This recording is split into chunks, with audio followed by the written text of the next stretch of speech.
Hey team, this is Casey. And this is Shannon, and you're listening to 8 Count Breakdown. Your home for all things college dance all in one place.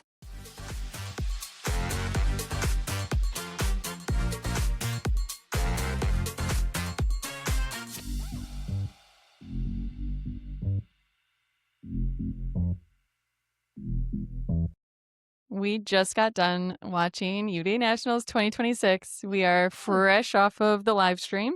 So tired, you guys. From staring at a computer for 3 days straight. And now we're doing it again. 7 a.m. to 10 p.m. So many snacks. Oh, all of the snacks. And so many heart attacks. Yes. I'm like, my blood pressure is still so high. And like when you're cheering for every team, you're just like constantly on like wanting everyone to do well and anxiety when they step on the stage. It's an emotional roller coaster. I feel like I'm going to sleep for like 3 days. Oh my gosh. I have tomorrow off. Oh, thank God. I'm going to sleep all day. I'm going to cuddle up with my pup, who I'm sure misses me, and just sleep. But Casey's been over at my house, so your pup does miss you. Yep. Okay, let's talk about dance now. Okay, so we are just going to go through our initial reactions, surprises. In the coming weeks, we'll go through each of the divisions individually and like all the things that happened way more in depth. But just right now are just like, if we had to give you like breaking news on UDA Nationals 2026, this is what it would be. So we're going to start with shakeups, things that you weren't expecting, upsets in divisions, those sorts of things. So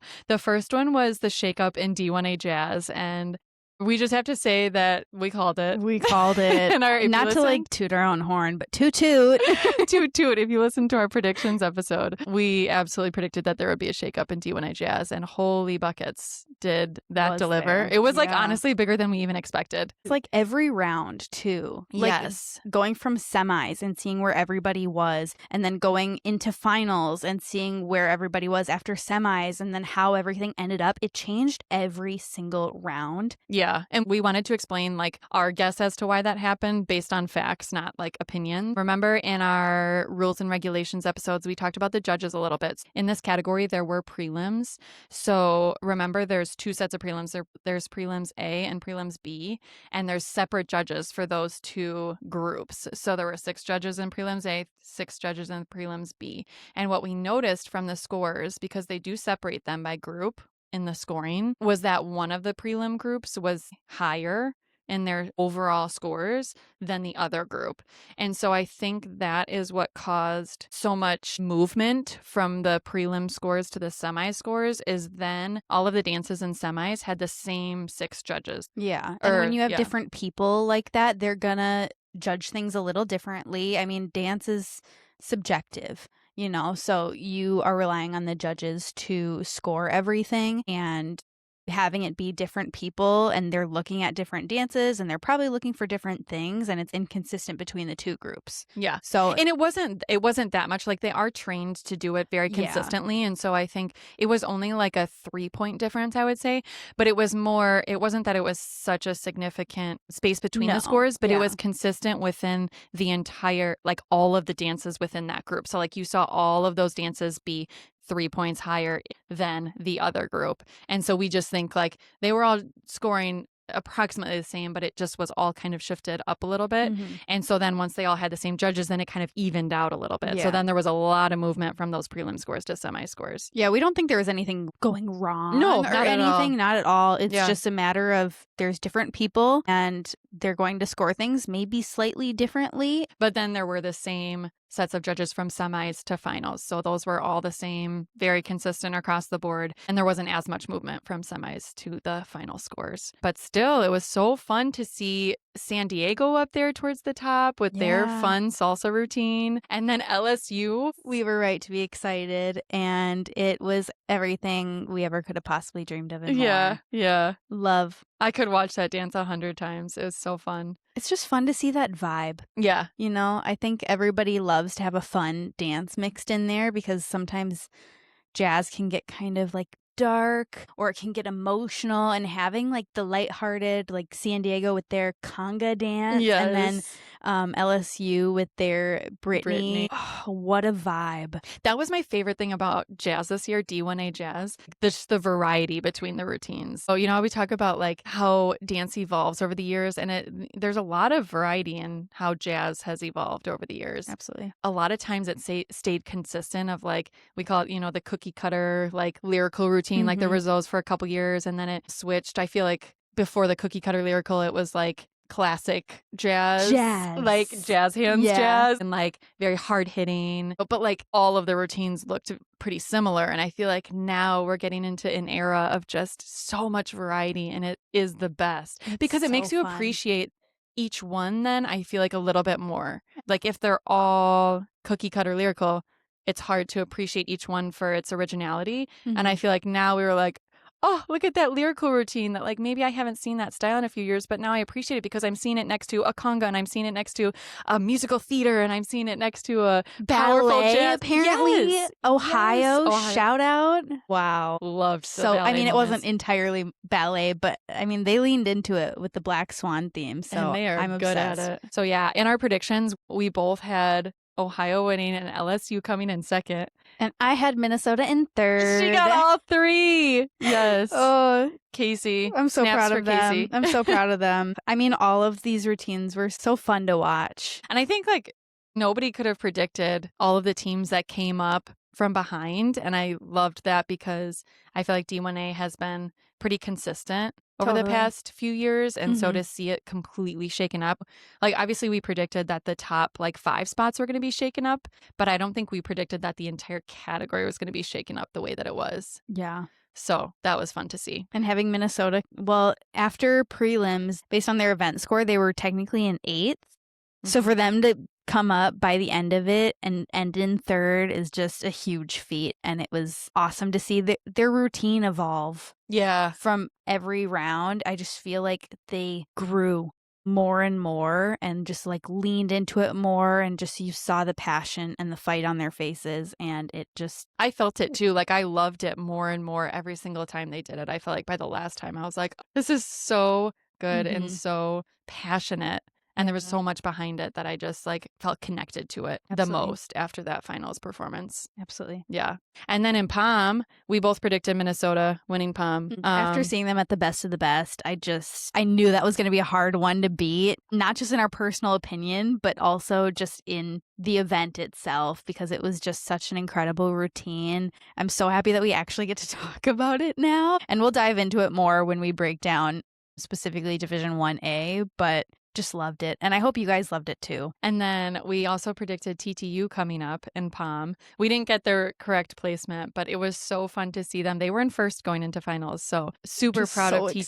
Exciting. Their performance was unreal. And I don't know if you heard in finals, they announced that Minnesota and TTU were 0.3 of a point apart. So they were literally like basically tied with Minnesota for first. So props to TTU for coming in and showing up. And I can't even imagine all the work that it took to make it to that finals performance. I mean, just the amount of hours that they had to put in to perform that routine. I'm just really blown away, and I can't wait to see what they continue to bring year to year. Have to mention their full team back tuck as well. Yeah. And like, what a cool thing to do. What a cool thing to get everybody to do. And you have to watch their semis performance of that back tuck. Every single team member stuck that back tuck. And I mean, none of their feet moved. That is like almost unbelievable to me. And then we just wanted to mention too that overall, we felt like back tucks were kind of the move of the year, especially in Palm. That and layouts. Like, so many back layouts. So this is the first year that layouts were allowed on the UDA floor. And man, did teams take advantage of that. They said deal. Yeah. Say less. We'll put that in every routine. And they all looked phenomenal. They did. And they just like... the height that people get on that. Could not believe it. On a Marley floor like that. Yeah, no spring. No spring. But it looked like there was based on those layouts. We also saw a lot of 540s in Palm. That's another one that's getting to be kind of almost like a necessary skill that you see in Palm routines in order to compete at the highest level. So those are always fun to see too. So we're going to jump to open now because we talked about the D1A jazz shakeup. There was also a shakeup in open jazz. Those placements were all over the board from last year's standings. Mankato stayed in first, but Endicott jumped from 8th to 2nd. Wisconsin-Eau Claire went from 10th to 6th. Stockton, who didn't even make finals last year, ended up in 5th. So just some huge surprises there and some really fun movement in that category. As far as predictions go, Shan I crushed it in open. I'm just going to throw that out there. I got She first, knows what she's second, talking third about. in Palm. I got first, second, third in Jazz. Palm was Mankato, UMD, Endicott. Jazz was Mankato, UMD, OCC. And then I got first in hip hop too, which was Northwest Community College. And I got second and third. I just flipped them. So Stockton, then College of New Jersey. Yeah, I'll toot my own horn in that division. Hey, I got all three right in open game day. Game day was Endicott, Mankato, Northwest Community College for second and third, respectively. We know what we're talking about when it comes to open. Maybe next year we'll just predict open. Some more headlines for UDA Nationals 2026 was Weber's first time competing at UDA. And I think, based on what I was seeing across the internet, it seemed like most people were looking forward to what Weber was going to bring, but specifically in jazz. The videos that went viral were their jazz from last year at NDA. And so I feel like that's what people were kind of watching them for this year. And it was so fun to see them come out and show up in hip hop. Yes. First place in hip hop, their first time at UDA Nationals. Incredible. Yeah. It was such a great routine, too. It was so fun. I mean, we knew that Division I hip hop was going to be a really, really tough category. And oh my goodness, it was. I want to look at like the actual scores. Yes. We'll break that down more when we talk about Division I, but like I need to know how close everyone was because there was like some movement between rounds too. So such a good category, and congratulations to Weber State on first year at UDA and taking home that trophy. Yeah. And ending up third in jazz too. Yeah. Yes. Which was awesome, being top 3. And I think we both guessed that they would be top 3. Yeah, we did. For jazz. Yep. For both, actually. Yeah. Oh, yeah. Yeah. We both had them top 3 for jazz and hip hop. Yeah, they were phenomenal. So fun to watch. Congratulations, Weber. In Palm, we guessed Cal State Fullerton would be first and Hofstra would be third. So we got a couple of those, but it was really moving to see Cal State Fullerton come out and win that category and just take it home for their teammate that they lost. You could see it when they won that they were really performing for her.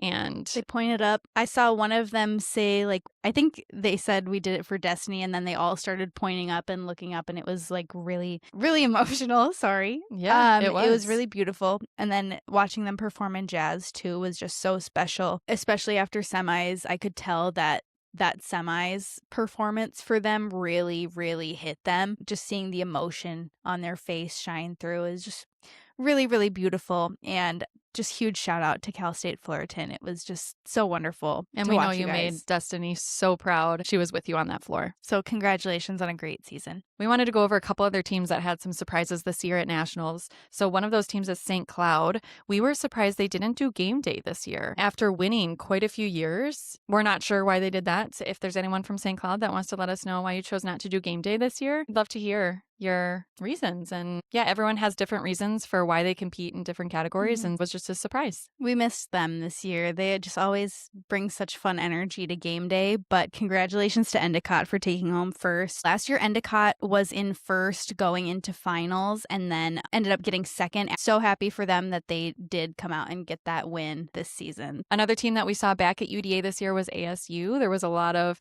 hype around them coming back to UDA, so that was fun. They made it to finals in both routines this year, so congratulations to ASU on putting on a stellar performance your first year back. 2 amazing routines. I had so much fun watching, especially with getting a little insight with them during our episode breaking down how teams are going into this year's nationals. We got to hear from them a little bit, so it was fun to watch them put those things to action. I want to hear now, though, their motto, because I think they were saving their motto. Oh, that's right. Yeah, because it had to do with like a lyric from one of their routines. I bet I know what their motto is. What? They dance to give them a show. I bet that was their motto, like give them a show. Yeah. Let's go out there and give the audience a show. And if anybody from Arizona State is listening, let us know. That was their hip hop song. We're so curious. Yeah. But they said they're keeping one of their mottos a secret because it comes from a lyric in one of their dances. So yeah. Yeah, that'll be fun to learn. But ASU, congratulations on a great season and making it to finals in both. You guys did awesome. and can't wait to see what you guys do in the future. Kentucky, this was their first year back in Division 1A Pom, and they made it to finals, and I am just so incredibly happy for them. And I also, where did they end up in game day? I think pretty high. But when we talked predictions, I guessed that working on Pom this season would help them in game day, and I think they ended up in the top 5. I can't remember right in this moment. We'll break that down in a future episode, but I'm very, very happy for them and can't wait to see how they keep growing in that Pom category. Yeah, I feel like that has to be so much work to get back into the Pom category. It's such a different mindset than hip hop. I mean, I think that Pom and hip hop are both very powerful styles. They both take a lot of strength. Yes, but in different ways. Yes. And like opposite ways, I feel like. Yes. Yeah, which makes it really hard to switch. Yes. So that's like really amazing that they made it to finals, and we know they're just going to keep growing from here the more they do it. So yeah, congratulations to Kentucky. Delaware, this was their first time in D1A. They moved up from D1 last year. They ended up, not only did they make it to finals in hip hop, they ended up 6th place, which is phenomenal. I'm so happy for them. I am just, I've always loved Delaware.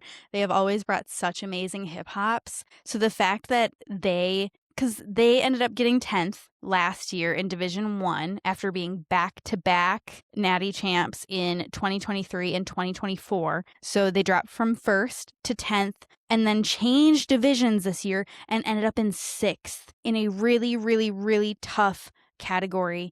And I could not be happier for them.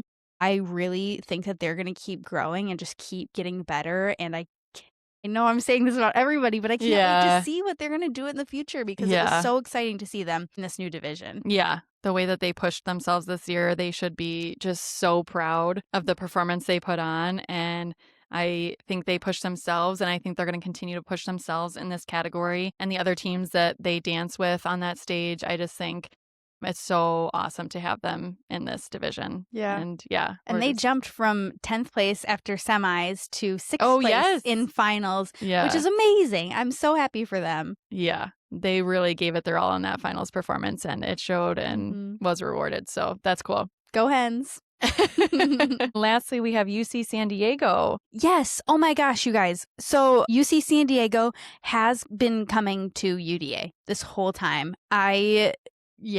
For some reason, I saw that they were dancing. And now that I saw that, I remember. And like I was watching some of their old routines and I was like, oh my gosh, I felt horrible. So sorry, UC San Diego. I do remember that you guys have been to UDA before, but the last time that they were there was in 2024. And then didn't go in 2025. And it was so fun because their Pom routine was like a we're back. Like, guess who's back? Yeah. So it was like, so fun. And they looked like they were so happy to be back. Yeah. And it was just, you guys did a great job. So I'm so sorry about that. But go watch some of their old routines. I think that they're fabulous too. Welcome back, UC San Diego. So happy to see you guys again. Yeah, I think that's all we have for now. We want to break everything down more over the next few weeks. So we'll get more in depth, but we want to give everything its time and care and be able to give these teams their flowers and be able to celebrate them. We'll just talk about like all the details of all the routines, standout moments from each routine, who choreographed them,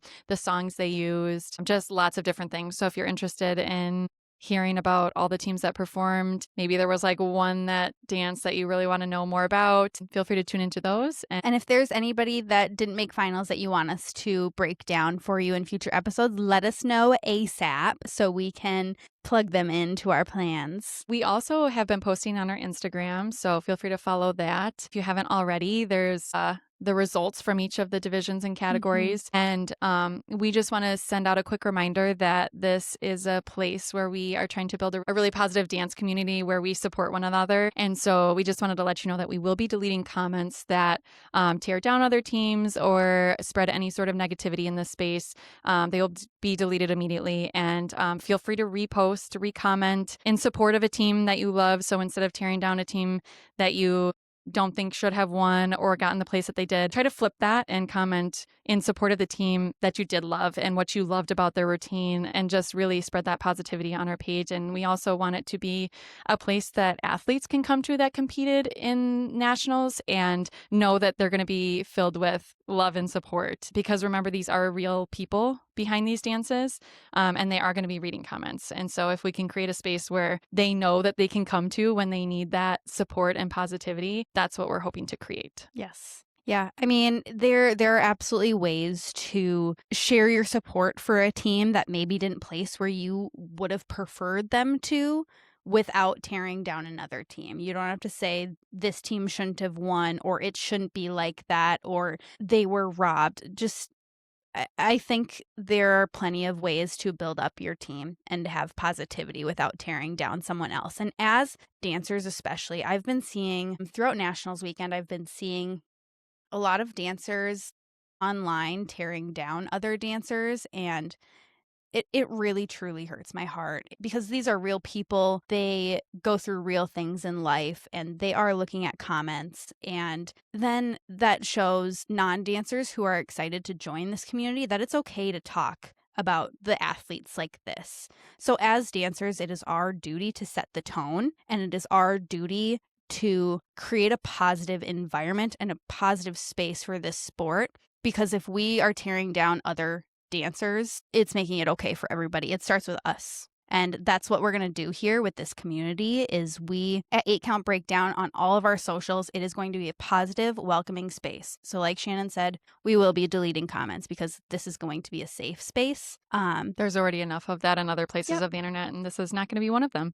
So just wanted to cover that and just let you guys know that this is our mission. Our mission is positivity, because there's not many safe spaces anymore on the internet. And if we are doing this, if Shannon and I are doing 8 Count Breakdown, it is going to be something positive. It is going to be something welcoming, and everyone is welcome. And everyone is doing a phenomenal job. Every single routine that we saw, we watched every single routine. There is not one that we missed. And we think that everyone put their heart and soul on that stage and worked incredibly hard to do that. And it is hard and vulnerable to put out art into the world and know that people are going to take it and do with it what they want. And so, yeah, our only role here is to spread positivity and support of what these athletes are doing. And love. Just love.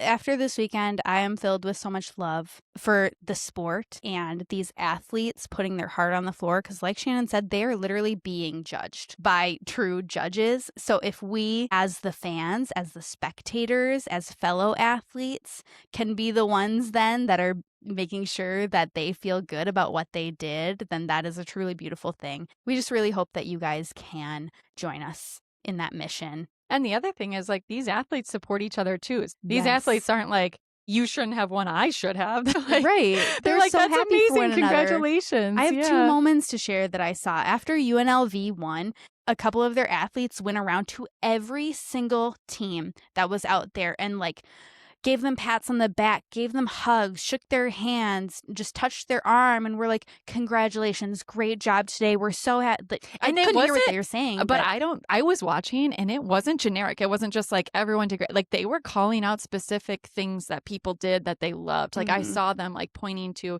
maybe people that did like a trick or something in their routine. And I just felt like it was so personal. And so, I mean, yeah, sportsmanship through the roof. It was a really warm moment and just really showed like what that community can look like. Yeah. And then another moment I saw, I'm going to cry. But in Jazz Awards, it was down to top 2, and LSU was placed right next to Ohio. And the dancers between the 2 teams, oh my God, I'm crying. It's really sweet. It was really, really sweet. They were holding hands with each other. So when you're in awards, you're holding hands and hugging your team and just like being close. We're doing it on video. We're on 2 different teams. We're holding hands. Like, they usually do this with their teams, but they were doing it with the other team. And it was just a really, really beautiful moment of just camaraderie with a team that isn't your own. And they like, that just showed me that they truly cheer each other on. They're not just there for themselves. Of course, they want the championship. Every team wants to win, right? But they also want success for the other people.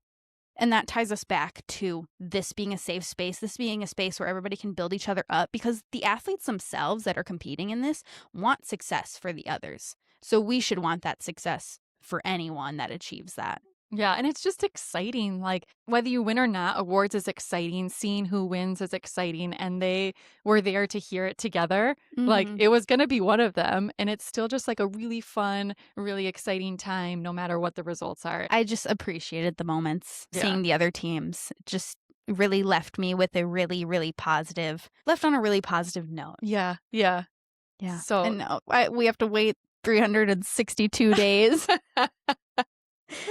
for next year. But oh my gosh, what a great year. Oh, I'm crying again. Casey cried a lot this weekend. I cried so much this weekend. I mostly just like my heart rate was through the roof. So I need to take some deep breaths. This is on brand for both of us. Yeah, it is. It is. That's our personalities to a T. Yeah, congratulations to all of the teams that competed this weekend. I hope you had a really fun time. I hope you met all of the goals that you set out to meet. And I hope you became even closer as a team, because I felt like when we did our episode about the team's approaches to nationals, I felt like a lot of teams, like that was their motto, that was their goal, is just to be united and do this as one. And I feel like we saw that this weekend. So congratulations to everyone for going through the season together and making it to the other side as a united front. And every team, I'm sure, went through a lot to make it to this point. And we're just really proud of all of you. And we hope you walked away with some forever memories. This is something that you're going to remember for the rest of your lives and be able to tell people about forever. And it just is truly such a special thing to be a part of. And we're, again, so proud of you guys and hope that you had the best time. Like we always do, we're going to say it again. Follow us, subscribe, do all of the things on all of the socials: TikTok, Threads, Instagram, YouTube, Spotify, all of it. Leave us a 5-star review. It is so, so helpful. If this is your first episode that you're listening to today because you wanted to hear our initial thoughts, thank you so much for joining us.